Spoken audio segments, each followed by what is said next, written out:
Hey guys, what's up? In this short tutorial video, we're going to show you where you can find the junk folder and spam folder in your Gmail inbox to check if there are any important emails that have been sent accidentally to these folders. So let us get started right away. So it is actually super simple, guys. Here in the Gmail web application, for example, you may access the spam folder here on the left hand side and the junk folder below. It is called trash here. So if you click on the trash folder, for example, you will see all emails that have been moved to the junk/trash folder recently.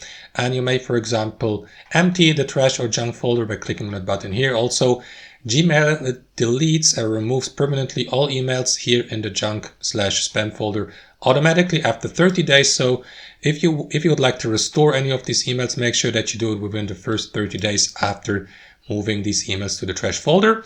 So you may do that by, for example, right-clicking on it and by selecting Move to Inbox, for example. So guys, that's one option. The other option would be to simply head over to the spam folder here and to do the same as previously. You may, for example, delete all messages and emails that have been stored here in the spam folder by clicking on that button.